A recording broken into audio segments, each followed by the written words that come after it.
Señoras y señores, muy buenas tardes. El Ministerio de Justicia y del Derecho da la bienvenida al cuarto foro denominado Perspectivas y Retos en la Restitución de Tierras, cuya finalidad será, primero, estudiar los antecedentes y la historia de la Ley 1448 de 2011, por supuesto en lo que concierne a la restitución de tierras. Segundo, analizar el proceso de restitución de tierras en sí, tanto en su etapa administrativa como en la etapa judicial. Tercer tema que trataremos en este foro será hacer un balance de los primeros 10 años de la restitución de tierras y por último terminaremos, por supuesto, con los retos y desafíos de los próximos 10 años de este proceso en virtud de la prórroga que hiciera la Ley 2078 de este año. Agradecemos desde ya a nuestro público, hoy conectado a través de las redes sociales del Ministerio y del canal de YouTube, y enviamos un cordial saludo a todos aquellos que nos acompañan, profesionales, líderes en general, funcionarios de entidades públicas y privadas, comunidad académica y demás ciudadanos. Les recordamos que el presente conversatorio será grabado. Para tal fin y dando cumplimiento a lo establecido a la Ley General de Protección de Datos Personales, les informamos que se realizarán capturas fotográficas y de video que se podrán publicar en diferentes medios de comunicación del Ministerio y externos con la finalidad de guardar memorias y realizar la difusión del evento. Para ello pedimos su autorización, la cual se entenderá otorgada con su presencia. De esta forma, iniciamos este foro y con el saludo del señor Ministro de Justicia y del Derecho, doctor Wilson Ruiz Orejuela. Como Ministro de Justicia y del Derecho de Colombia, me complace saludarlos hoy y darles una cordial bienvenida y un agradecimiento especial por su participación en este importante espacio de la estrategia de nuestra Dirección de Justicia Transicional, denominada Avances y Retos del Modelo de Justicia Transicional hacia la Paz en Colombia. Dicha estrategia incluye una serie de foros virtuales de debate en los que socializaremos documentos y lineamientos de política en materia de justicia transicional. Para el Gobierno Nacional, que encabeza nuestro mandatario Iván Duque Márquez, estas actividades constituyen un importante espacio de reflexión, de gestión del conocimiento y de aprendizaje. Sin duda, son un modelo útil para adoptar medidas concretas en el proceso de proteger a los colombianos de las violaciones de los derechos humanos, pero también para promover medidas positivas en favor del respeto y garantía del derecho de las víctimas a un recurso judicial efectivo. Agradecemos a la comunidad nacional, al público presente y a nuestros panelistas e invitados por reunirse hoy en torno a este conversatorio. Si bien después de finalizado un conflicto armado, no existe una fórmula exacta de cómo un Estado debe afrontar la transición hacia una paz estable y duradera, tenemos claro que durante la negociación del acuerdo de paz en Colombia y desde su implementación ha sido necesario conocer experiencias, discernir sobre ellas y generar espacios de discusión. De nuevo, gracias por acompañarnos. Esperamos seguir contribuyendo al desarrollo de estos espacios de diálogo. Los invitamos a seguir participando de las actividades que el Ministerio y su Dirección de Justicia Transicional tienen programadas para todos los interesados. Es parte de nuestra misión aportar a la consolidación de una visión interdisciplinaria y evidenciar la necesidad de la coordinación interinstitucional para garantizar que los derechos de violencia no se repitan, para que se implementen acciones que prevengan las vulneraciones de los derechos humanos y se fortalezca un escenario institucional que satisfaga los derechos de las víctimas del conflicto armado y contribuya a la reconciliación nacional. Bienvenidos de nuevo. Muchas gracias, señor ministro, por sus palabras. Ahora le damos paso a la doctora Lucero Galvis, directora de la Justicia Transicional del Ministerio de Justicia, quien, valga decir, con buen sentido, con buen juicio, ha sido el artífice en la construcción de estos foros. Desde la Dirección de Justicia Transicional del Ministerio de Justicia y del Derecho, Les damos la más cordial bienvenida a este foro denominado Perspectivas y Retos de la Restitución de Tierras. Agradecemos su presencia y compromiso en las actividades de la dirección que presido y saludo a todos quienes están conectados hoy y por supuesto a nuestros invitados expertos en el tema. Los doctores Sandra Paola Niño, directora territorial para la Unidad de Restitución de Tierras del Valle del Cauca y el Eje Cafetero. Doctor Germán Daniel Robles, procurador delegado para la Restitución de Tierras. Y doctor Juan Carlos Novoa, asesor de esta dirección. Quiero saludar al ministro de Justicia y del Derecho, doctor Wilson Ruiz Orejuela, así como a todos los funcionarios del Ministerio de Justicia y del Derecho que nos acompañan, a los representantes de las diferentes entidades del gobierno colombiano, a los panelistas y moderadores, a todos los funcionarios de las entidades municipales y departamentales presentes y a las personas que de diferentes sectores académicos y de la sociedad civil se encuentran en estos momentos conectados a través de nuestras redes sociales. Hoy quiero resaltar el trabajo que hemos venido implementando en beneficio de las víctimas del conflicto armado en Colombia, desde el Ministerio de Justicia y del Derecho a través de la dirección que presido, la cual tiene como función diseñar, coordinar e implementar políticas, planes, programas y proyectos de justicia transicional, propiciando la participación de distintos sectores sociales y con enfoque diferencial. Es por esta razón que hoy presentamos este importante espacio de intercambio de conocimientos sobre el proceso de restitución de tierras, que hoy se pone en la mesa como un tema de suma actualidad, dada la prórroga por 10 años más de la Ley 1448 de 2011 a través de la Ley 2078 de 2021. Al respecto, debemos señalar que, como es sabido, la justicia transicional se puede definir como un conjunto de mecanismos y herramientas que permiten hacer tránsito de una situación de graves y masivas violaciones de derechos humanos hacia la reconciliación y pacificación de los países y sus territorios. La justicia y la restitución de tierras se presenta como una herramienta clave para el alcance de esta premisa. Por eso hoy quisimos dedicar este panel a realizar una aproximación al momento de partida del proceso de protección de territorios hasta llegar a la medida de restitución de tierras, que se constituye como un pilar fundamental para garantizar esa reparación integral a las víctimas, a la que está puesta hoy el Gobierno Nacional y a la superación del estado de cosas inconstitucional declarado por la sentencia T025 del 2004 de la Corte Constitucional. Así como abordaremos las generalidades y mecanismos de implementación de este proceso, identificando sus principales actores, las herramientas técnicas y jurídicas del proceso mixto de restitución de tierras, sus retos, mostrando cómo se ha logrado esa transformación de los territorios y se ha aportado a fortalecer la política de paz con legalidad del Gobierno Nacional, quien la apuesta a 10 años más de implementación de este proceso a partir de su prórroga con la Ley 2078 de 2021. Estos eventos que hemos planificado realizar desde la dirección bajo la modalidad de foro de discusión son una expresión del compromiso que tiene el Ministerio por propiciar espacios de diálogo constructivo para la transición hacia la paz que como país todos anhelamos. Labor que no ha sido fácil, sin embargo, a diario trabajamos por lograr una paz con justicia estable y duradera, siendo siempre el eje central de nuestro actuar la orientación y asistencia técnica a las víctimas, los beneficiarios, a los académicos, a los profesionales y a la población en general, pues hemos identificado que para lograr este objetivo es necesaria la apropiación de conocimiento por todo el pueblo colombiano, el respeto y compromiso. Por último, agradecemos nuevamente la participación de los panelistas y moderadores que nos acompañan hoy.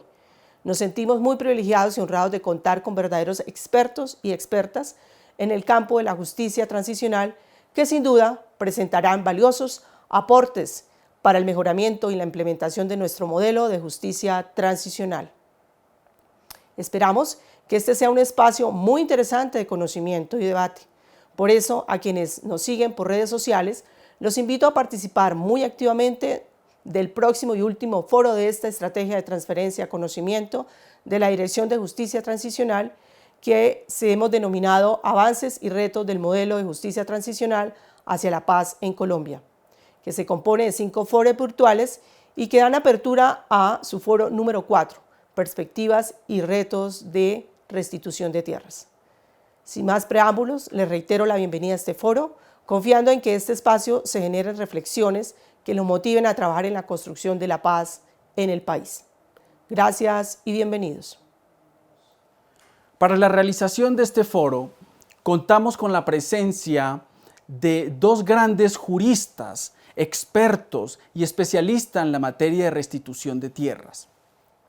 Quiero darles la bienvenida y saludarlos. Empiezo por la doctora Sandra Paola Niño, quien es abogada y especialista en Derecho Público y quien actualmente se desempeña como directora territorial de la Unidad de Restitución de Tierras para el Valle del Cauca y el Eje Cafetero. Sin duda, es un perfil y una jurista que conoce a carta cabal el tema de la restitución de tierras y que lo ha vivido en su implementación.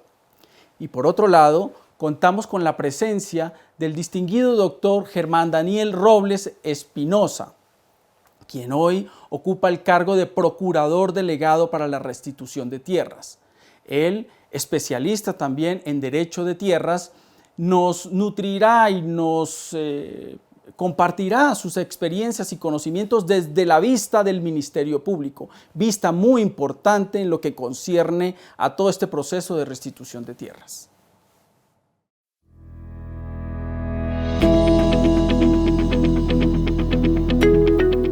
Como lo anunciamos en la introducción de nuestro foro, hemos distribuido este panel con los expertos que nos acompañan aquí en 4 ejes temáticos.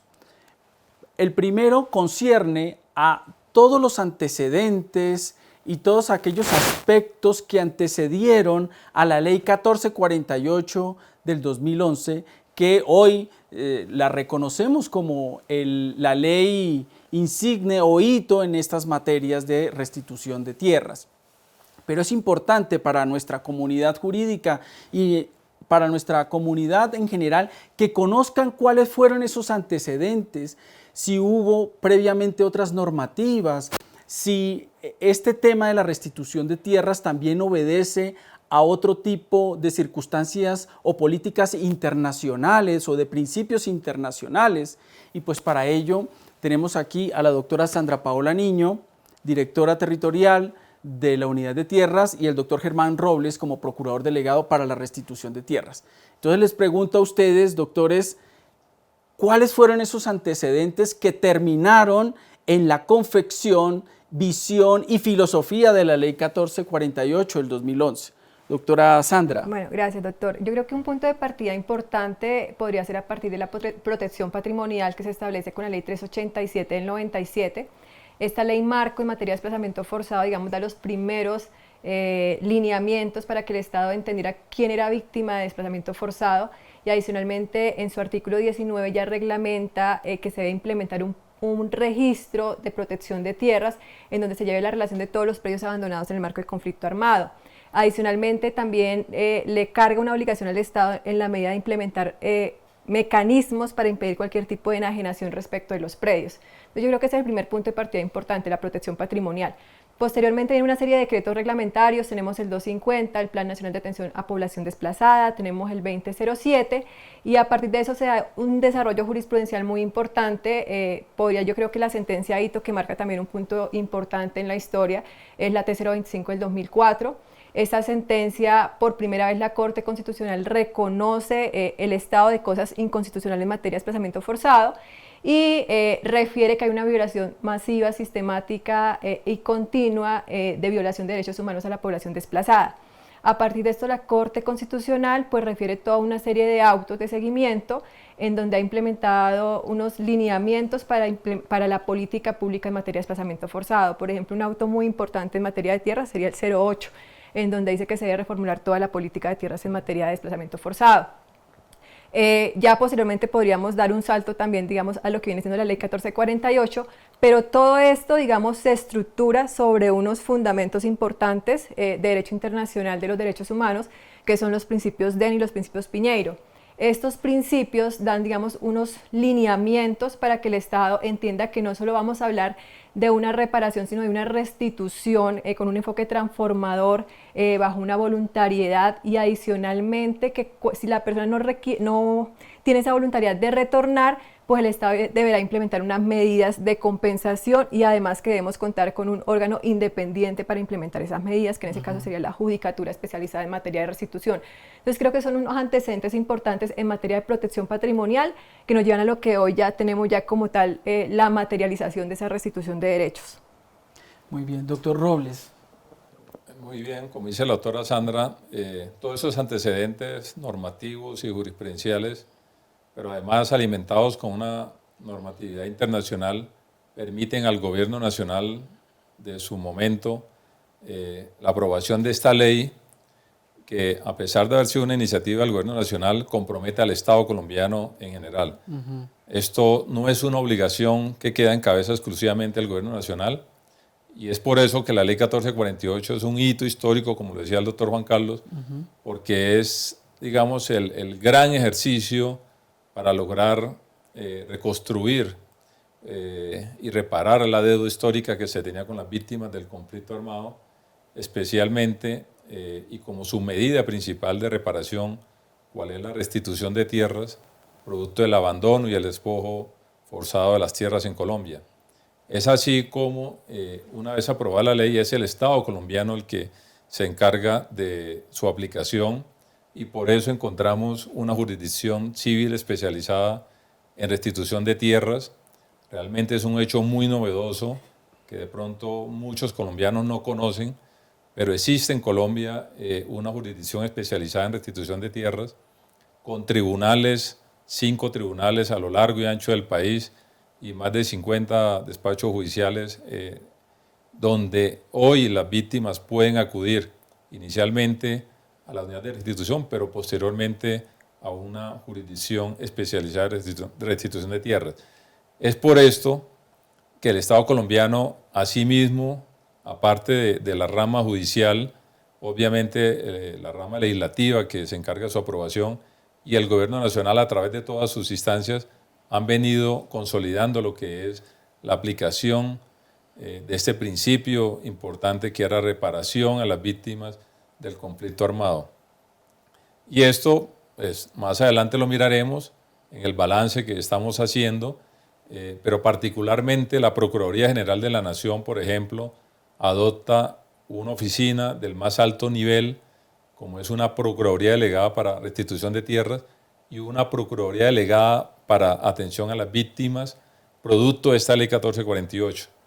Esas oficinas no existían antes de la ley, fueron, como digo, creadas especialmente para atender a las víctimas del conflicto armado, unas a través de la Delegada de Víctimas, hoy en día se llama Seguimiento al Acuerdo de Paz, y la otra Restitución de Tierras, con procuradores judiciales a lo largo y ancho del país que se encargan precisamente de acudir a los procesos judiciales de restitución de tierras en virtud de esa función constitucional y legal de la Procuraduría, como es ser garante de los derechos de todas las personas que intervienen en el proceso, llámese solicitante, llámese opositor, llámese tercero de buena fe que acude al proceso de restitución de tierras.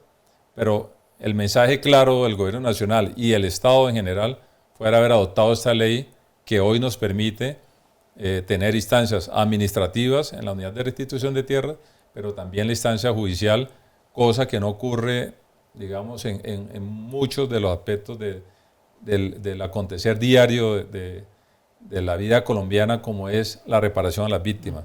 Esto es un hecho de verdad muy novedoso que yo creo que tendrá que ser ejemplo a nivel internacional, este gran esfuerzo que ha hecho el Estado colombiano para reparar a las víctimas del conflicto armado. Muy interesante entonces, pues, los antecedentes de la ley 1448, que valga decir, tuvo originariamente un periodo, o fue previsto por el legislador con un periodo de 10 años, que esos 10 años vencieron precisamente a mediados de este año, del 2021, pero que el legislador vemos como comprometido con la implementación de esta medida de reparación integral, que es la restitución de tierras, expidió la ley 2078 del 2021 para 10 años más. Más adelante, como usted lo dice, doctor Robles, hablaremos sobre esa proyección, que sería uno de los últimos temas de este foro. Pero ¿qué creen ustedes, digamos, ¿cuáles fueron las motivaciones para que se promovieran 10 años más? Les pregunto a ustedes dos, desde cada uno desde sus roles, tanto en la parte de la administración como en el Ministerio Público. ¿Cuál creen ustedes, cortamente, por favor, la razón por la cual hubo la necesidad de extender este régimen y este proceso de restitución de tierra 10 años más? Doctora Sandra. Bueno, yo creo que en inicio, cuando se empieza a implementar el proceso de restitución, muchas víctimas tenían temor de acceder al proceso, ¿sí? Yo creo que a hoy, con los resultados que se han mostrado, pues ya son muchas personas más las que se animan a activar esa ruta de restitución de tierras. En otra medida, pues tenemos aún aproximadamente 130.000 solicitudes en la unidad de restitución de tierras, de las cuales aproximadamente se han atendido 97.000, porque hay algunas zonas pues con temas de seguridad complejos, y creo que pues esa es la necesidad también finalmente de poder garantizar el acceso a esas personas, y finalmente también sería poder garantizar ese efectivo cumplimiento de las sentencias de restitución, que es la apuesta más importante, digamos, en estos próximos 10 años. Doctor Robles. Sí, realmente el tema no era fácil. Un reto de verdad muy ambicioso haber establecido los 10 años, pero como le dice la doctora Sandra, había que hacer un trabajo inicialmente, digamos, de ir a las comunidades para que conocieran la ley. Incluso yo me atrevería a decir que hoy mucha gente hasta ahora está conociendo la ley y los derechos que tiene para acudir a la unidad de restitución un principio y posteriormente al despacho judicial. Entonces yo creo que la ley se expide a mediados del 2011. Ese 2011 realmente fue, digamos, la instalación de la unidad a nivel territorial, adecuar oficinas, contratación de personal, Claro. cantidad de cosas, ejercicios que se hicieron a través de algunas entidades, ONG particularmente, para acudir a los territorios y poder llevar el entendimiento a las personas de que pudieran en un momento dado acudir a la unidad de restitución en un principio. Entonces, de pronto fue muy ambicioso los 10 años, pero el trabajo se ha venido haciendo. Realmente desde la Procuraduría se han venido haciendo muchos estudios, seguimientos a lo que fue esa etapa inicial, y realmente pues no era fácil, realmente era algo complejo, zonas muy apartadas del país, muchos temores por parte de las personas, no había garantías tampoco. No se sentían ellos con garantías para acudir, había muchos temores, por eso la ley protege tanto a la víctima que reclama su predio. Entonces, toda esa coyuntura digamos, lo que fue la instalación, adecuación, implementación de la ley, solo en el tema administrativo le llevó un gran tiempo al gobierno nacional lograr llegar a un punto donde ya se pudiera tener conocimiento por parte de las víctimas y, segundo, tener la institucionalidad adecuada. Particularmente la Procuraduría tuvo el mismo, digamos, objetivo, que fue hacerlo de manera rápida. Sin embargo, esta obligación que le crea la ley a la Procuraduría en particular, y a los órganos de control en general, a la misma Fiscalía General de la Nación y a todas las entidades del gobierno, pues llevó un tiempo que afortunadamente se logró superar en el 2012. Ya en el caso particular de la Procuraduría se contaba ya con las 2 delegadas. Ahí vino el proceso de vinculación del personal, posteriormente concurso a los procuradores judiciales, pero eso, digamos, y reitero, ha sido un compromiso del Estado colombiano. Independientemente del gobierno que esté, la política se ha mantenido. Empezó un gobierno, estamos en otro gobierno hoy, pero la política se sigue manteniendo, porque el compromiso realmente, reiteramos, es del Estado colombiano. Entonces, los 10 años fueron ambiciosos, se presentaron cosas que no se habían de pronto estimado, pero yo creo que arrancó, y arrancó realmente de manera rápida, pero sigue habiendo de todas maneras en muchos territorios muchas personas todavía con intención de acudir a su restitución de tierras, y yo creo que estos 10 años van a tener unas complejidades también, porque en algún momento va a tener que, digamos, pararse lo que son las solicitudes de restitución ante la unidad, pero quedan los procesos judiciales en curso. Eso lleva un término también, digamos, han venido extendiendo por también la gran magnitud, la gran cantidad de procesos. Entonces, yo creo que estos 10 años van a necesitar también una estrategia de implementación para lo que va a ser el fin del proceso de restitución de tierras. Estamos iniciando los siguientes 10 años, entonces esperemos a que se adopte digamos, la estrategia de cómo se va a terminar esta política de restitución, porque van a quedar al final de esto muchos procesos en curso y ahí habrá que contarse con un término de pronto adicional para que jueces y magistrados terminen sus procesos, pero además puedan hacerle seguimiento, que la ley establece que son 2 años de una etapa post-fallo que está contemplada. Entonces, todo eso se va a tener que revisar en estos 10 años, pero indudablemente, y respondiendo a la pregunta, sí habían algunas cosas que no se contemplaron, pero realmente se superaron de manera rápida y la magnitud de solicitudes a lo que había presupuestado inicialmente yo creo que se cumplió también, pero indudablemente siguen existiendo y eso estaba, digamos, planificado por parte del gobierno nacional, el número de solicitudes en los años en que iba a llegar, cuáles iban a ser los picos, pero al final se ha ido cumpliendo, digamos, eso. Sin embargo, reitero, todavía hay personas que están llegando a la unidad de restitución, entonces tenemos 10 años por delante todavía para cumplirle a estas víctimas. Muy importante, doctor Robles, esta explicación y me quedo de su exposición o de sus exposiciones, que este es un asunto que verdaderamente tiene vocación de política pública, pero del Estado, porque convergen todas las instituciones del Estado, no solamente el Gobierno Nacional y la Procuraduría como Ministerio Público, sino toda una institucionalidad.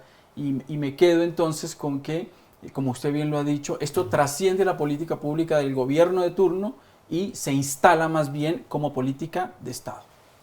Incluso, doctor Juan Carlos, no es ni siquiera el gobierno nacional, aquí está comprometido también el gobierno territorial. A nivel territorial, alcaldes y gobernadores también tienen mucha participación en el proceso de restitución.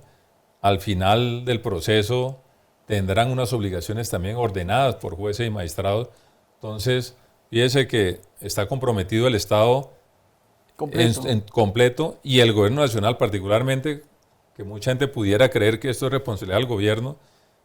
No es solo el gobierno nacional, también el gobierno a niveles territoriales, entonces realmente el compromiso es de todo un país. Sí, eso es lo que finalmente la Ley 1448 ha definido como el SNARIP, que es el Sistema Nacional de Atención y Reparación Integral a Víctimas. Entonces, digamos que ahí hace parte de todos los órganos de todos los niveles del Estado, incluso fuerza pública y demás, todos enfocados a brindar esa reparación integral y a implementar esas medidas de la Ley 1448.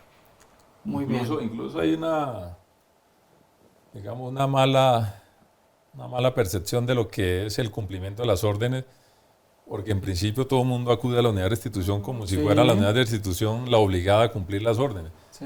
Y en los estudios que ha hecho la Procuraduría, creemos que no supera el 10% las órdenes de la unidad.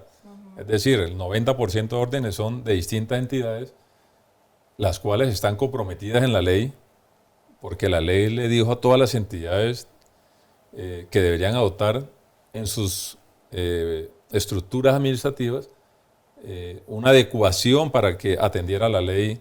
Es por eso que, por ejemplo, el Instituto Geográfico Agustín Codazzi debe tener un grupo de trabajo para atender todos los procesos de restitución, la Agencia Nacional de Tierras. Entonces, no es solo la unidad de restitución, que es la cabeza del proceso en general, pero aquí el compromiso es de todas las entidades. Y como usted lo decía, trasciende al gobierno que esté, porque es el Estado colombiano el que tiene que estar comprometido aquí. Sí, y aquí de pronto lo que menciona el doctor es importante, que como coordinadora de ese sistema que finalmente es el que va a buscar garantizar esas medidas, está la unidad de víctimas. La unidad de restitución simplemente, digamos, es la responsable de solo una de esas medidas de reparación integral. La principal medida de reparación, que es la restitución de tierras dentro de la ley 1448. El tema de víctimas va por la unidad de víctimas. Perfecto. Entonces, como ustedes pueden apreciar, querido auditorio, en buena hora entonces el legislador con la ley 2078 del presente año le dio por lo menos, no digamos larga vida, pero por lo menos 10 años más a este proceso de restitución de tierras.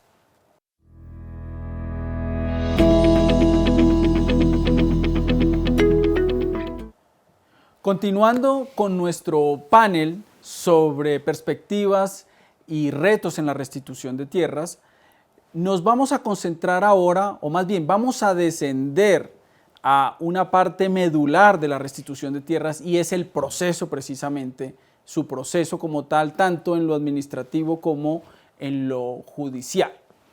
Pero antes de llegar a cada una de estas etapas en concreto, quiero hacerles unas preguntas que yo creo que es la pregunta de muchas personas que de pronto han tenido la iniciativa de acudir al proceso de restitución de tierras, pero tiene de pronto algunas dudas que le impiden hacerlo. En ese sentido, creo yo que por donde debemos iniciar es determinar quiénes son las víctimas titulares para adelantar esta clase de procedimiento de restitución de tierras. Doctora Sandra. Bueno, yo creo que aquí es importante diferenciar dos conceptos. La ley 1448 define en su artículo 3 quién es víctima. A partir del 1 de enero del 85, toda persona que haya sufrido infracciones al VIH o violaciones a derechos humanos. Cuando hablamos de titulares para restitución, digamos que el marco de temporalidad varía. Es 1 de enero del 91, eso ya fue, digamos, estudiado por la Corte Constitucional y es por sostenibilidad fiscal. Entonces, toda víctima del conflicto bajo los criterios del artículo 3, pero a partir del 1 de enero del 91, que haya sido despojada o se viera obligada a abandonar su predio en el marco del conflicto armado. Exige una calidad jurídica y es que sean propietarios, poseedores u ocupantes de baldíos adjudicables. Eso es como importante resaltarlo, y es que no todo predio, digamos, sería procedente por restitución. La unidad hace un juicioso estudio frente al análisis de la naturaleza jurídica del predio, y si por ejemplo estamos hablando, no sé, de una zona en baja mar, pues no es un predio adjudicable luego, por más que la persona sea víctima en el marco del conflicto armado, no sería procedente la solicitud, y en ese caso la unidad lo que haría es la remisión a la unidad de víctimas para que apliquen otras medidas de atención. O sea que no todas las víctimas pueden ser titulares para la restitución de tierra, y no todos los predios tampoco son objeto para la restitución de tierras. ¿Es así, doctor Robles? Exactamente, y hay que mostrar obviamente el vínculo que existe con la tierra. La ley es muy novedosa y realmente muy amplia y muy garantista para las víctimas. No es solo, como decía la doctora Sandra, que sea propietario. Mucha gente pudiera entender que si yo no era propietario no puedo acudir, ¿no? Pudiera estar en calidad de poseedor del predio, pueda estar incluso como ocupación, ejerciendo ocupación de un baldío, obviamente un baldío que es adjudicable, y todas esas situaciones las contempla la ley. Es así como una sentencia en juez puede, por supuesto, si es propietario, devolverle la propiedad, pero si es poseedor, también reconocerle su posesión y convertirlo en propietario, pero también reconocerle la adjudicación de un baldío, es decir, esa obligación del juez darle solución jurídica de manera definitiva a la situación jurídica también del predio. Entonces, el que acude, la persona que acude a restitución, tiene todas las garantías, porque reitero, no es necesariamente que sea propietario, como mucha gente entiende, sino que incluso puede ser adjudicatario. Incluso si el periodo donde estaba ejerciendo su ocupación para ser meritorio a una adjudicación de baldío, pudo no haber ejercido esa ocupación durante el término que se desplazó y que tuvo que abandonar, y el juez y la ley le reconoce a esa persona ese tiempo que estuvo por fuera para ser adjudicatario de un baldío. Entonces, realmente las garantías son muchas para el titular, y lo que decía la doctora Sandra, muy cierto, la ley contempla las dos situaciones de víctima, que es a partir del año 85, pero restitución de tierras a partir del 1 de enero del 91, y es realmente, doctora Sandra, donde la unidad se ha cuidado mucho y ha sido muy vigilante de que se cumplan los términos, y los jueces también. Realmente ese término del año 91, digamos, no ha habido posibilidad de que la gente se aproveche o llegue con mentiras para llevar sus hechos victimizantes hasta el año 91, y en eso ha habido un control realmente muy grande, tanto por parte de la unidad como de los jueces. Digamos, no ha habido los intentos que se han hecho para lograr meterse en la ley y ser, digamos, reconocida entre el proceso de restitución. Ese término ha sido realmente muy vigilado por la institucionalidad.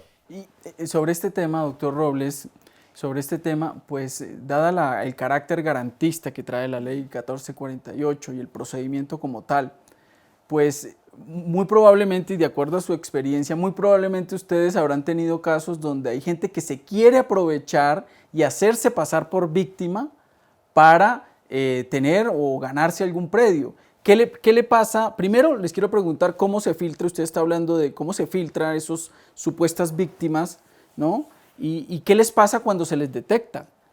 ¿Cuál es el procedimiento a seguir? Cuando personas que no siendo víctimas quieren aprovecharse del procedimiento para tener tierras? Bueno, en ese momento la unidad tiene aproximadamente 130.000 solicitudes. No podemos hablar, digamos, que en aquellos casos en que se ha negado el derecho, todo parte de un aprovechamiento de la ley.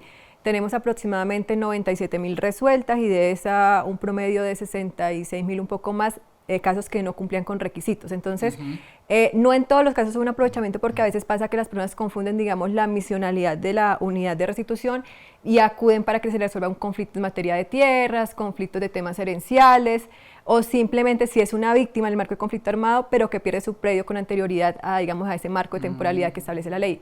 Un número mínimo serán, digamos, los que se han querido aprovechar del proceso de restitución. En esos casos lo que hace la unidad, hace la remisión a la Fiscalía General de la Nación con el fin de que obviamente haga todas las investigaciones pertinentes. ¿Hay tipos penales específicos para esto, doctor Robles?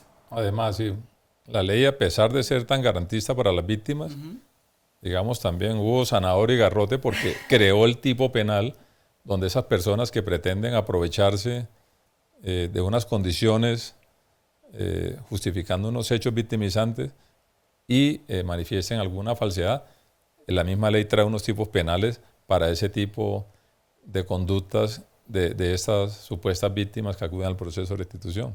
Entonces, la ley, a pesar de ser tan garantista, también tiene, digamos, esa parte dura para las personas que no acuden. Y como le decía la doctora Sandra, no toda persona que llegue a la unidad y que sea negada quiere decir que sea falso lo que esté diciendo. El tema de la temporalidad, por ejemplo, es un factor, digamos, muy objetivo que se ha venido cumpliendo, digamos, popularmente a rajatabla. Sí. Entonces, esos son casos donde no accede a la restitución por parte de en la unidad de restitución. Entonces, yo creo que sí existen algunas causales para no ingresar al registro, y ese es el trabajo cuidadoso que tiene que hacer la unidad para evitar que personas inescrupulosas acudan al proceso de restitución para, digamos, buscar soluciones a problemas que se ve en muchas ocasiones buscando soluciones a problemas de la tierra que no son necesariamente relacionadas con el contexto de violencia donde existe el predio.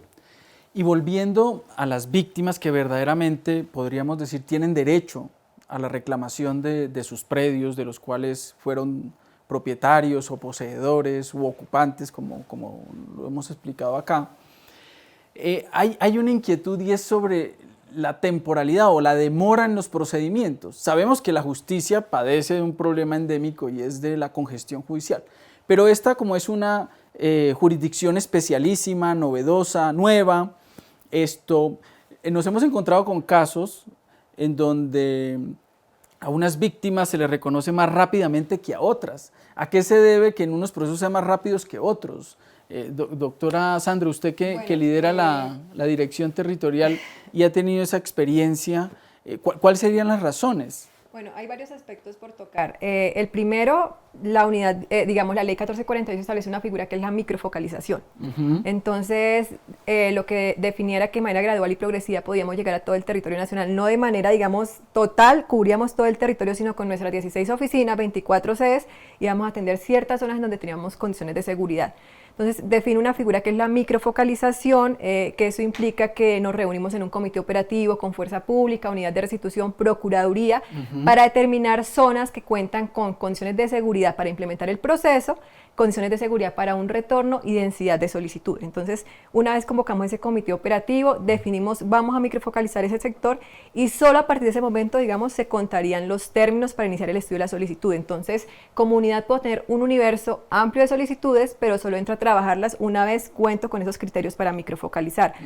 Por eso muchas personas puede que hayan presentado solicitudes en el 2011, 2012, y solo hasta estos últimos 3 años que logramos un avance significativo en microfocalizaciones, pues empezaron a atender esos casos. Entonces, digamos, es bajo la premisa que está diseñada finalmente la ley, que también establece un principio de seguridad, porque no podíamos de manera irresponsable implementar un proceso. Claro. Entonces, digamos, esa es una de las razones principales, porque la implementación ha sido gradual y progresiva, pero creo que esos últimos 3 años, gracias a esa apuesta que ha hecho el Gobierno Nacional con los planes de desarrollo con enfoque territorial, los PEDET, se está volcando toda la institucionalidad, digamos, a fortalecer municipios donde la incidencia del conflicto fue muy fuerte, y esto ha conllevado a que, digamos, todo el esfuerzo se volque a garantizar seguridad, inversión y demás, y por eso hemos podido llegar a territorios que antes no hemos llegado. El caso puntual, por ejemplo, de conocimiento personal por la territorial que tengo, en Valle del Cauca tenemos municipios PET como Florida y Pradera y Buenaventura, y en estos 3 últimos años fue donde logramos hacer un avance importante en términos de microfocalización. Entonces, digamos, ese es un criterio que ha ocasionado un poco, digamos, esos tiempos de espera.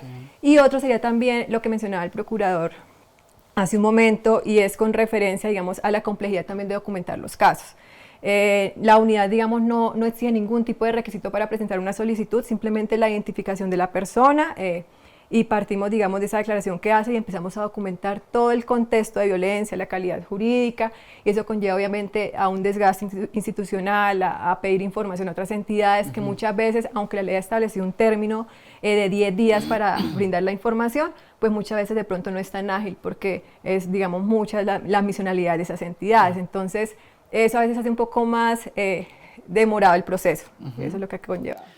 Doctor Robles, y a nivel nacional, el Ministerio Público, ¿cuáles han sido los cuellos de botella, por llamarlo de alguna manera, que evidencian estas demoras? Ya nos lo explicaba aquí la doctora Sandra a nivel de su territorio, pero usted como representante de la Procuraduría a nivel nacional, ¿cuál cree usted que son esos cuellos de botella?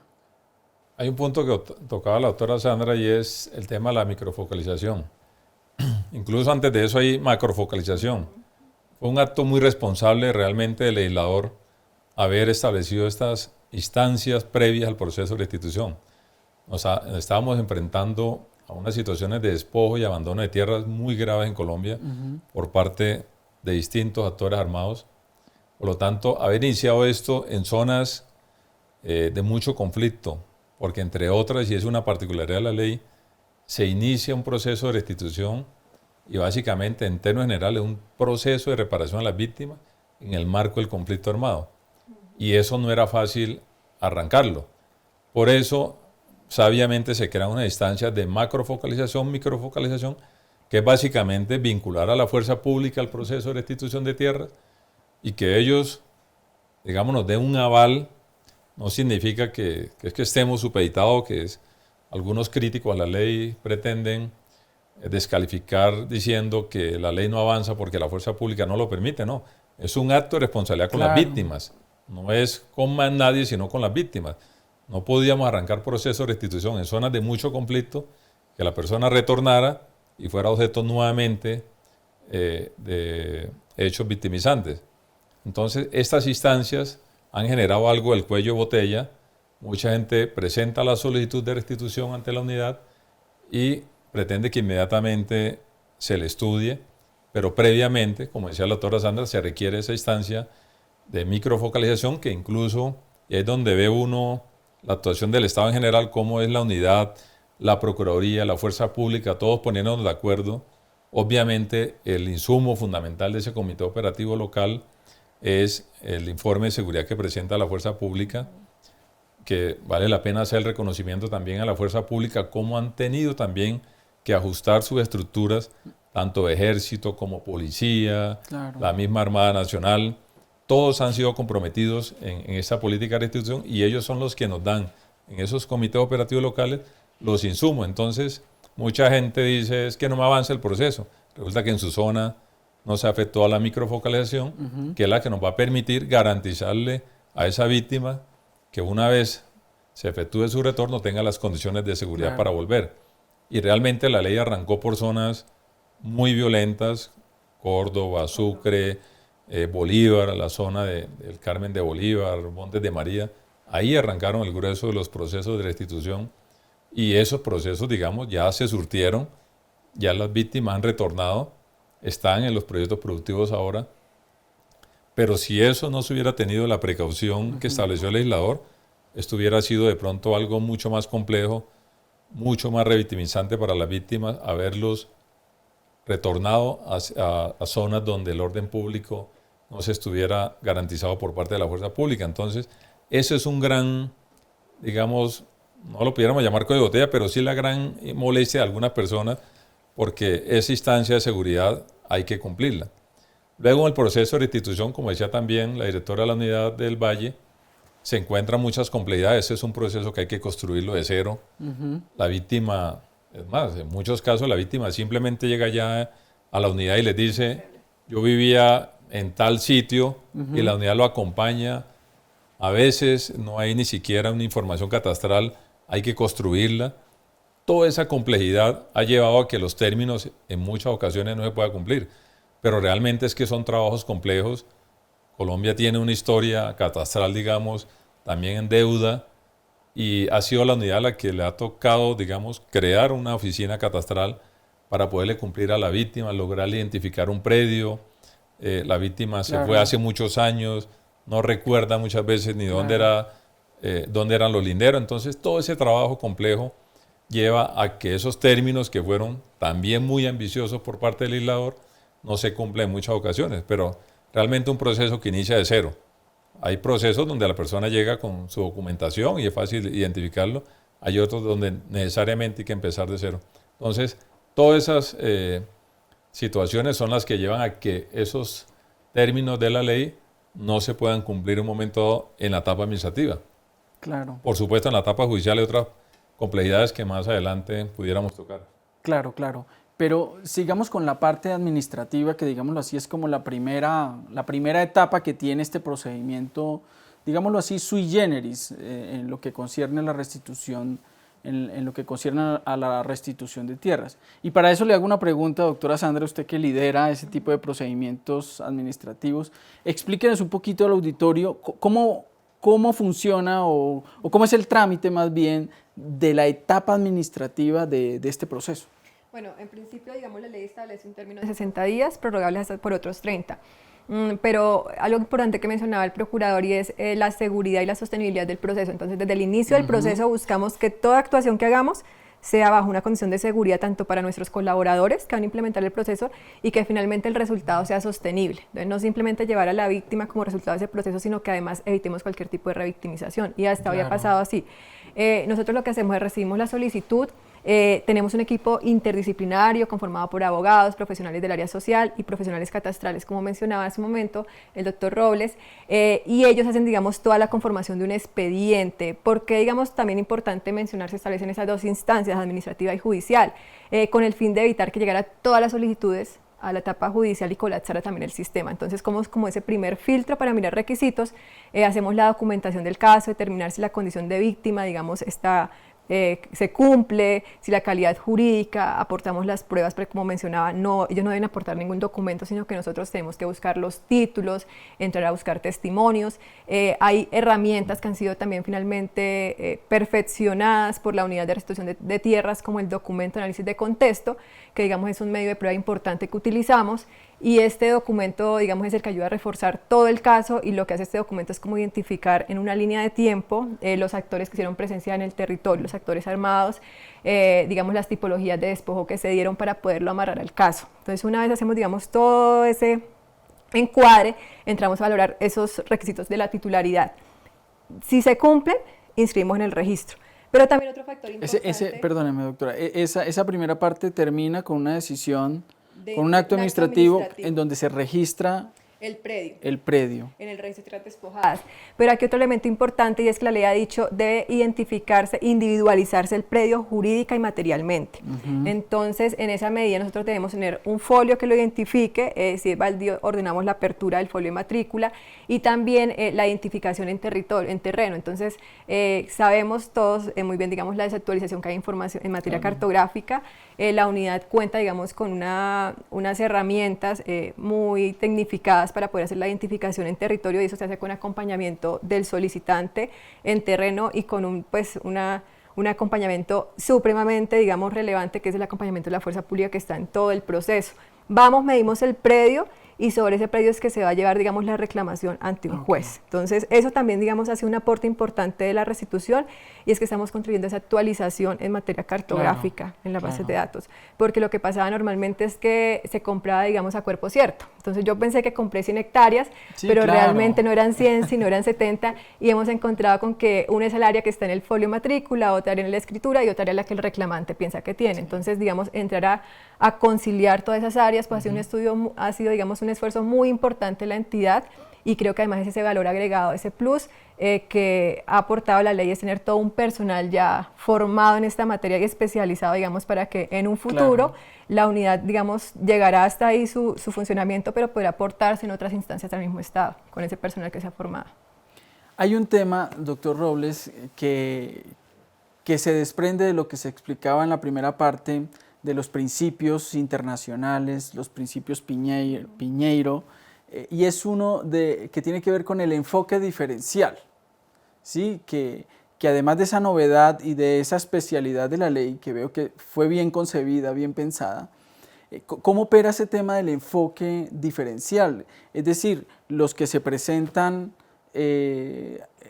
como víctimas, ¿hay entre ellas alguna distinción para efectos de que el procedimiento sea más rápido, que tenga una atención prioritaria? Desde la Procuraduría, ¿cómo ven ustedes ese tema frente a la etapa administrativa? Realmente de los grandes avances, no conozco una ley antes de la ley 1448 que contemplara, por ejemplo, el enfoque diferencial, particularmente en el tema de víctimas. Entonces, eso en el ejercicio de la ley se ha visto de manera muy significativa. Por ejemplo, son sentencias de restitución que, a pesar de que usted, doctor Juan Carlos, acude a la jurisdicción de tierras, cuando su sentencia sale, por ejemplo, cobija a su compañera permanente, a su cónyuge. O sea, es un avance incluso en los temas de mujer rural y no rural, porque aquí toda persona víctima, a pesar de no haber sido mujer rural, la mujer, por ejemplo, en este caso, tiene un reconocimiento muy grande en la ley. Entonces, estas sentencias, reitero, a pesar de haber salido una sentencia a nombre del solicitante, que es la cabeza de hogar, en ese caso, si fuera el esposo, la esposa está garantizada también con esa sentencia de restitución. Yo creo que realmente el gran avance, uno de los grandes avances de la ley es el enfoque diferencial.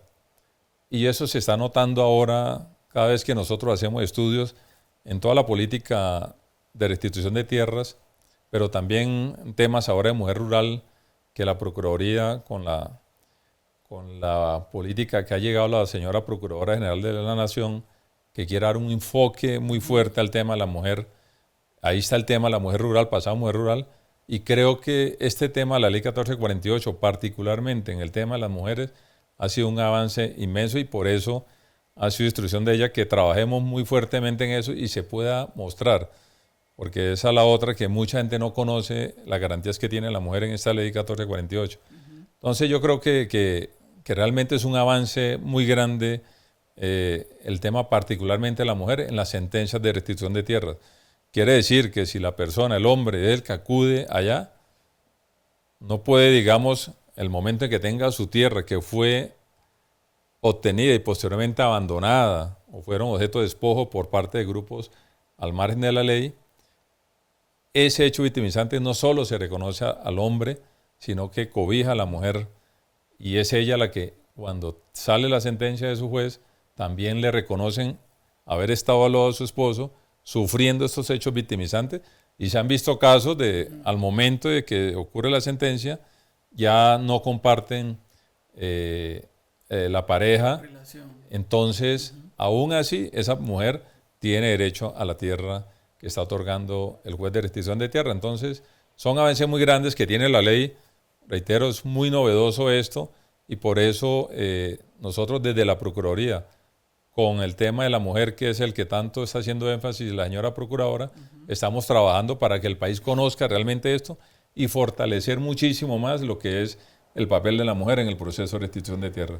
Antes de continuar y descender a la etapa judicial, para concentrarnos en la etapa judicial, pues no puedo pasar este tema, el enfoque diferencial, sin darle la palabra para que nos diga una palabra sobre este tema del enfoque diferencial en la etapa administrativa del procedimiento. Bueno, eso genera equidad finalmente, ¿no? El enfoque diferencial, una palabra equidad. Antes de pasar a lo judicial. Pero hay importante y muy rápidamente y es la unidad. Creo que los principios de Dani Piñeiro definen que la reparación debe ser diferenciada a ciertos grupos poblacionales. Entonces la unidad tiene una herramienta en el inicio de la etapa administrativa, que es la resolución de prelación. Entonces identificamos grupos poblacionales con características especiales, mujeres cabeza de familia, niños, adultos mayores, discapacidades, que obviamente, digamos, el conflicto armado el impacto fue diferente para ellos, y a partir de eso, digamos, priorizamos la decisión de los casos, y también eso, digamos, va a repercutir en las pretensiones que se van ya a presentar ante la Judicatura Especializada en materia de restitución.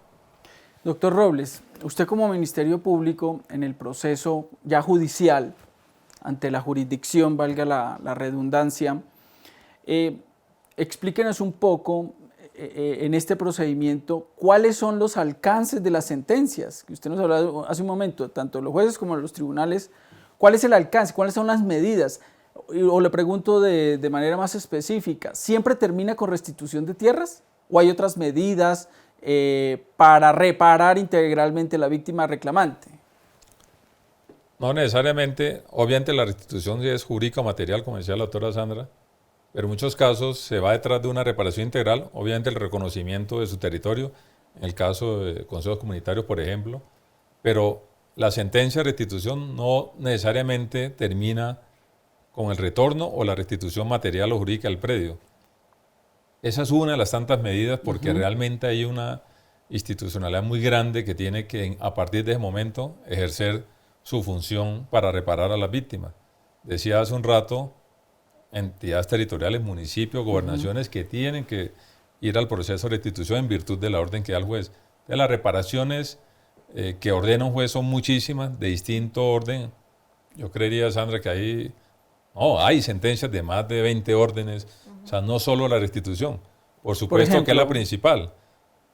Si no se restituye la tierra, por ejemplo, ¿cuál otra podría ser? Hay casos, por ejemplo, de construcción de obras civiles, públicas, acueductos, puestos de salud, hay subsidios, distintos tipos de ayudas que tiene derecho la víctima. Entonces, el caso donde no hay restitución de pronto es para casos donde ya existe, digamos, hubo retorno, la persona ya está ahí, lo que quiere es su reparación, que puede optar inicialmente la unidad de víctima que tendría que repararla, pero también hay medidas que, por ejemplo, proyectos productivos. Entonces, hay personas que han retornado, requieren, por ejemplo, legalizar su predio, formalizarlo, de alguna manera estuvo ahí, nunca salió de su dominio, pero retorna y encuentra una situación, digamos, de una zona ya pacificada y requiere algún tipo de medidas adicionales a eso. A veces son incluso temas como le decía, de obras públicas, de vivienda rural que se presenta muchísimo. El tema de vivienda ha sido, y ese es uno de los grandes, digamos, al final del ejercicio de restitución de tierras, es cómo la vivienda rural es uno de los grandes, digamos, puntos negros que vemos por el poco avance que se tiene. No es fácil tampoco llevar vivienda rural a zonas muy apartadas del país, pero estas sentencias le reconocen, por ejemplo, a la persona que está otra vez en su territorio una vivienda rural digna, acorde con la situación, digamos, por ejemplo, climática de la zona donde va a ir. ¿Eso es lo que se llaman compensaciones? Compensaciones es por otro predio, es una figura totalmente distinta. Esta estamos apenas en la etapa de restitución de tierras con medidas de reparación integral que las adopta el juez y tienen que ser cumplidas por toda una institucionalidad que tiene que obligatoriamente acogerlas, que en muchos casos no se ha podido avanzar mucho. En el tema de obras públicas hay muchas deudas todavía con las víctimas, pero realmente fueron órdenes muy complejas que acuden, por ejemplo, a un alcalde municipal para que dentro de su presupuesto adopte una medida de reparación que él no tenía contemplada, entonces tendrá que esperar la siguiente vigencia. Ahí se requiere también un compromiso político, digámoslo de alguna manera, para que ese alcalde pueda cumplirle a la víctima que ya ha sido retornada particularmente. Entonces, hay cantidad de complejidades en el tema particular de las reparaciones integrales y esas medidas que ordena el juez de restitución. Sobre esas medidas que nos explica el doctor Robles, doctora Sandra, hay un plan de esa reparación integral que no solamente comprenden la restitución material de la tierra, sino que implica otras cosas. Usted hablaba hace un rato de los principios internacionales, los principios Piñeiro que iluminan estos procedimientos de restitución de tierras. Hay uno muy especial y es el principio transformador, que como lo dice la palabra, entendería uno que no solamente busca devolverle la tierra a la víctima reclamante, sino transformarle la vida. Eso en la práctica, ¿cómo se evidencia? ¿Cómo se da en la práctica el principio transformador? Bueno, de muchas maneras, finalmente, digamos, ese es el plus del proceso de restitución. No solo estoy reparando, no solo estoy devolviendo el predio, compensando, sino finalmente hay medidas especiales, digamos, para entrar a reparar esa desigualdad que generó el mismo hecho del desplazamiento forzado y entrar, digamos, también a generar una dignidad frente a esa familia, a esa víctima. Medidas como lo que mencionaba el señor procurador. Entonces hoy tenemos que los jueces especializados en restitución están ordenando proyectos productivos, además que son muy especializados en este proceso, porque la unidad destina un equipo técnico que brinda todo el procedimiento de diseño del proyecto productivo, acompañamiento para la implementación. Incluso a hoy, gracias a la política de agricultura por contrato del Ministerio de Agricultura, incluso estamos dando un valor adicional y es acompañarlos en el proceso de comercialización. Entonces, digamos, ¿tiene algún caso en la memoria? Sí, por ejemplo, tenemos uno de los casos relevantes que tenemos en Valle del Cauca, en San Pedro, tenemos una comunidad que es La Camila. Son familias que están en este momento con un contrato de agricultura por contrato, para exportar ají tabasco por medio de la empresa Hugo Restrepo y compañía, que es uno de los exportadores más importantes en el país de ají tabasco. Entonces, digamos que ya no solo simplemente nos quedamos con un proyecto productivo y nos vamos y los dejamos solos, no, sino que además vamos con ese plus para garantizar que una vez pues la unidad se vaya, ellos continúen con todo ese tema de sostenibilidad finalmente, que va a mejorar sus condiciones de vida. Viene también el componente de vivienda, que no está a cargo de la unidad, pero que digamos está a cargo en este momento del Ministerio de Vivienda, y también es un plus que tenemos acá, porque no es simplemente el subsidio de vivienda de interés social normal, sino que tiene un valor adicional, son 60 salarios mínimos aproximadamente, es el mayor subsidio de vivienda de interés social que hay, digamos, en esta materia. Y toda una serie de medidas. Yo creo que un caso también importante de mencionar es una comunidad que tengo en mi jurisdicción, en el municipio de Samaná del Congal. Yo creo que ese es para mí el caso, digamos, hito, demostrar en materia de restitución, en materia de coordinación interinstitucional, la Procuraduría, los entes territoriales, todas las entidades, aportaron esa transformación a partir de una sentencia en donde ordenó incluso el tema de implementación de servicios públicos, de la construcción de una escuela, de un puesto de salud, y la misma fuerza pública le ordenan también todo el proceso de desminado. Entonces, una comunidad que en el 2002 sale desplazada por alias Karina, minan todo el territorio, les queman sus viviendas, y gracias al proceso de restitución entra, digamos, el batallón de desminado a limpiar todo el territorio, a descontaminar de minas antipersona. Viene luego restitución con los entes territoriales y las entidades a cumplir vivienda, tenemos una escuela construida el día de hoy, tenemos un puesto de salud, un acueducto para la comunidad, incluso que es un acueducto que no solo beneficia a nuestras familias, sino a toda la población que está ubicada en el sector. Entonces, claramente hay una transformación y un impacto territorial importante. Interesante. Pero hemos visto con gran profundidad cómo esta ley está diseñada, obviamente, para las víctimas, hay una especialidad por ellas, pero revisando el tema desde el punto de vista de proceso judicial como tal, pues es menester también hablar de la contraparte a la víctima, que en muchos casos son los opositores, las personas que están asentadas en el predio donde la víctima llega a reclamar.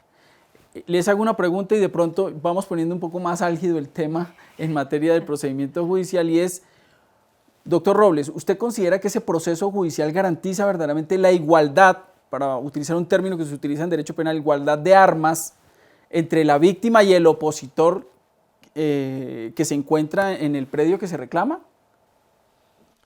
A ver, la ley se adopta con una, digamos, una presunción, y era que las personas que llegaban al proceso de restitución se iban a encontrar con su despojador o con la persona que causó su abandono en esa tierra. Por eso entendería uno de por qué la ley es tan fuerte en el tema de garantías para la persona que se pretende oponer. Entonces, cuando encontramos esos casos emblemáticos, particularmente de la costa atlántica, algunos de Antioquia, en general muchas zonas del país, la ley fue muy efectiva, porque realmente esas personas dudosas que estaban en esas tierras no tuvieron ninguna posibilidad, digamos, de oponerse, y las sentencias se produjeron de manera rápida y muy efectiva. Pero el transcurrir de la ley ha venido generando unos espacios donde la víctima que reclama reconoce que, por ejemplo, esa persona que está en el predio tuvo alguna negociación con él, reconoce que esa persona nunca lo despojó, que nunca le generó un abandono. Muchas veces incluso uno escucha a esas personas solicitantes diciendo, él es un héroe por haberse quedado en esa zona, me compró la tierra a precios muy bajos, hoy serían precios bajos, en su momento era lo que daban por esa tierra, y esa persona que se queda logra soportar el contexto de violencia que tenía la zona. Y eso, reitero, está documentado en muchas declaraciones de personas que acuden al proceso de restitución de tierras. Entonces, ahí es donde empieza el tema a complicarse un poco, porque las garantías que tiene esa persona que actúa como opositor realmente no son las mismas que tiene la víctima del conflicto armado. Claro.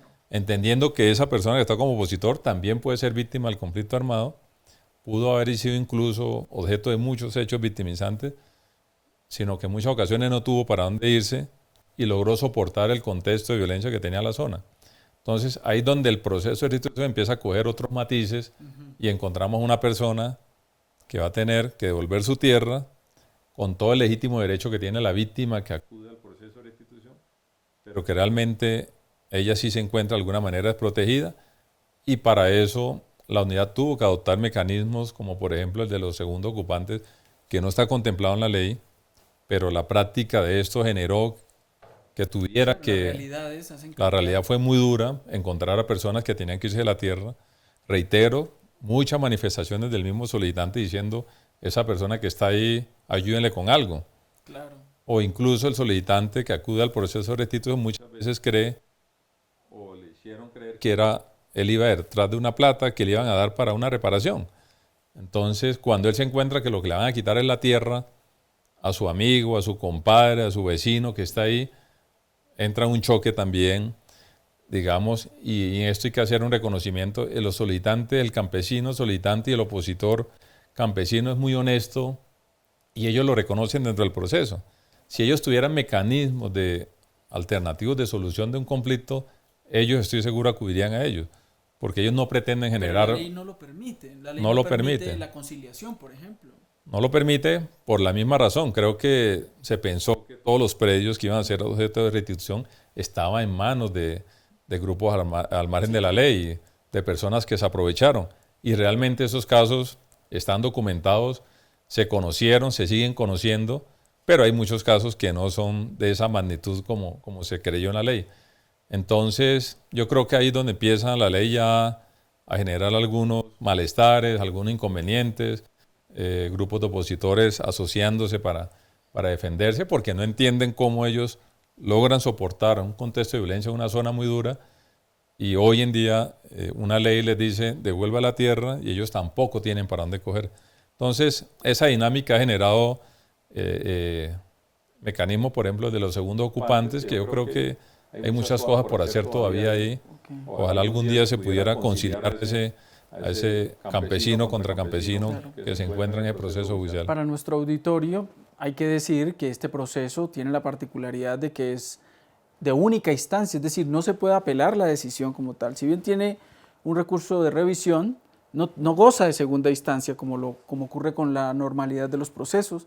Hay presunciones no solo legales, sino de derecho, e incluso hay la inversión de la carga de la prueba, es decir, el opositor debe él demostrar su buena fe exenta de culpa. Entonces, por eso la pregunta un poco malévola que le hago, considerando que, y para preguntarle a la doctora Sandra, ¿cree usted que de pronto debería haber ajustes en la ley de acuerdo a esas nuevas realidades que nos ha expresado el doctor Robles? Lo primero que debemos pensar es que estábamos ante unas personas afectadas en el marco del conflicto armado, y en el marco de la justicia transicional deben haber unas medidas especiales, y digamos que así se piensa la ley. Claramente, por su situación, digamos, especial, deben haber unas medidas que agilizaran ese proceso para reparar.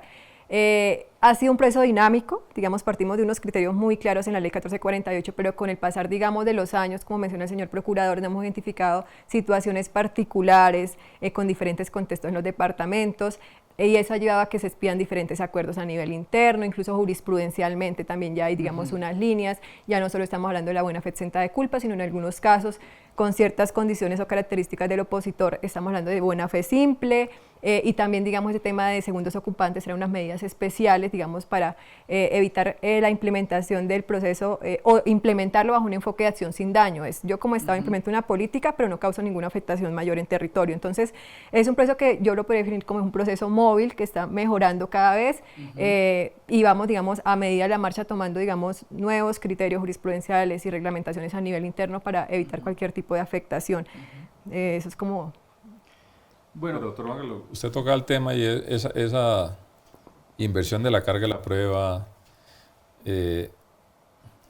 son situaciones jurídicas a las que se enfrenta una persona que se pretende oponer, que son muy duras, que la única alternativa que tiene es demostrar una buena fe exenta de culpa, y en nuestro ordenamiento jurídico esa buena fe exenta de culpa, y lo dijo la Corte Constitucional, era ir un poco más allá. No es dificilísimo de demostrar, ¿no? Pero por supuesto. Si usted iba a comprar un predio en una zona, es distinto si estuviera el contexto de violencia muy fuerte, porque uno pudiera pensar, bueno, ¿cómo compra?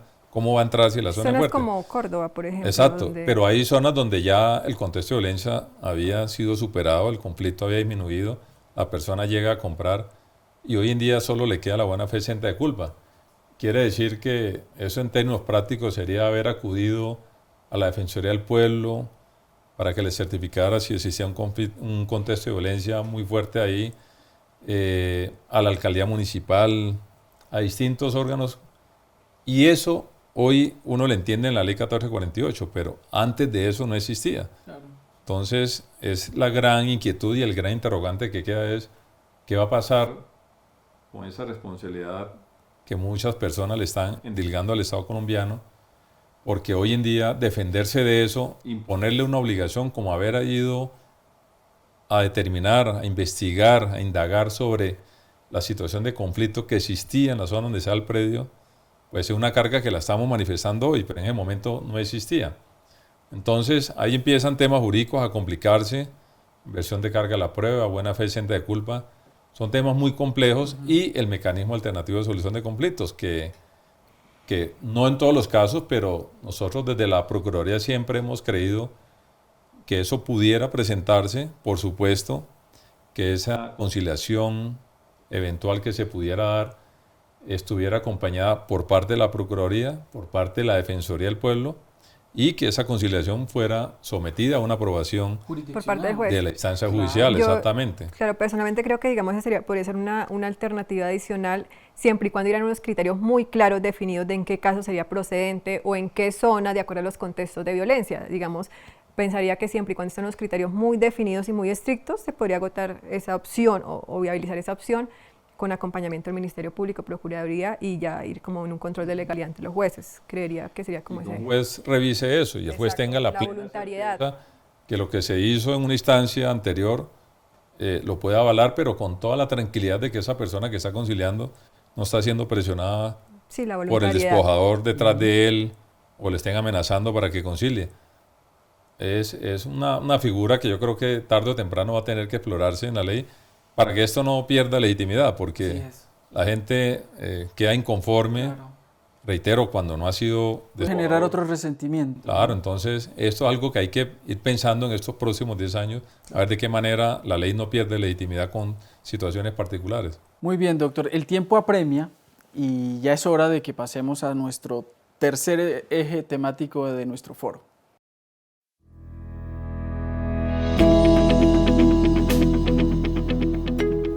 Nuestro tercer eje temático tiene que ver con el balance de estos primeros 10 años de la Ley 1448-2011 en lo que concierne a la restitución de tierras. Y nuestro cuarto eje temático sobre los desafíos de los próximos 10 años que concede la nueva Ley 2078 del presente año. Para agotar estos dos ejes temáticos, considero que de manera práctica debo formularles una sola pregunta a mis contertulios en el día de hoy. Y es precisamente, ¿cuál creen ustedes que es el balance de estos primeros 10 años, si positivo o negativo? ¿Y cuáles creen ustedes que son los retos o desafíos que tendrá el proceso de restitución de tierras y la política de Estado de restitución de tierras en los próximos 10 años? Doctora Sandra. Bueno, yo creo que el balance ha sido positivo. más de 485.000 hectáreas restituidas en estos 10 años. Eso pues digamos no se había dado bajo otro tipo de procedimiento. Tenemos una inversión de más de 153.000 millones de pesos en proyectos productivos, enfocados, como les hacía referencia, incluso con temas de comercialización. Esto finalmente está aportando a todo el tema de transformación en el campo, a fortalecer la economía en los territorios, entonces, y de una u otra manera a contribuir a la consolidación de la paz. Entonces, para mí, digamos, y de acuerdo a todos los resultados que hay a partir de la entidad, creo que el balance es positivo, con situaciones por mejorar y por agilizar, pero finalmente creo que se está logrando su objeto final, que es la reparación integral a través de esta medida. Doctor Robles. Indudablemente es un balance positivo, una institucionalidad que se ha creado, que se ha mantenido y realmente el caso concreto es que con un cambio de gobierno no se afectó. Eso demuestra que sí hay un compromiso del Estado colombiano. Por supuesto hay muchas cosas por mejorar. Yo creo que hacen parte de esa prórroga de la ley estos próximos 10 años, que ojalá se llegara a algunos consensos al nivel legislativo para que el proceso no pierda legitimidad. Yo creo que la legalidad del proceso nadie la pone en duda, pero no puede haber personas en Colombia diciendo que fueron despojados por una ley que pretendía reparar unas víctimas y generara un nuevo grupo de víctimas. Entonces yo creo que el llamado a toda la institucionalidad tiene que ser saber de qué manera se genera un compromiso para que no se generen situaciones que, vuelvo y digo, cree un grupo nuevo de víctimas en Colombia y no estemos en unos años tratando de reparar a las víctimas de la ley de restitución de tierras. Y por otro lado, yo creo que también hay muchas cosas por trabajar, hay compromiso de todas las entidades que pertenecen aquí, pero indudablemente y concretamente yo creo que el resultado tiene que ser positivo. Incluso si uno lo compara con otros ejercicios de justicia transicional, creo que la ley de restitución va mucho más adelante que todas ellas y por eso no puede haber discusión en el balance de la ley que tiene que ser positivo. Entonces, el llamado es, bueno, ¿de qué manera nos unimos para que en estos próximos 10 años no generemos un grupo de víctimas y el proceso no pierda legitimidad? Y aquí no se trata de enfrentar campesino contra campesino, ni campesino contra empresario, sino que todos son colombianos. El que tenga derecho a su reparación integral y a su medida de restitución como la principal medida de reparación, pueda acceder a ella sin que esto genere perjuicios para personas que no generaron despojo y no generaron abandono. Ciertamente entonces el balance es positivo, sin embargo es necesario que todo el Estado, toda la institucionalidad se concentre en perfilar y ajustar para bien del país este modelo de proceso de restitución de tierras en Colombia.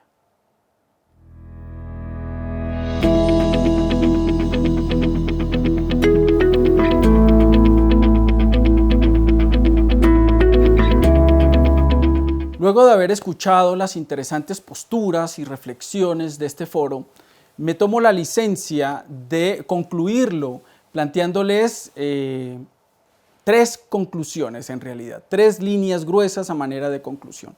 La primera tiene que ver con que queda en evidencia que la política de restitución de tierras es una política o una medida de reparación integral que goza del carácter de política pública de Estado. Es decir, que no es una política puramente de gobierno y de gobierno de turno, sino que ha llegado a alcanzar el nivel de política de Estado.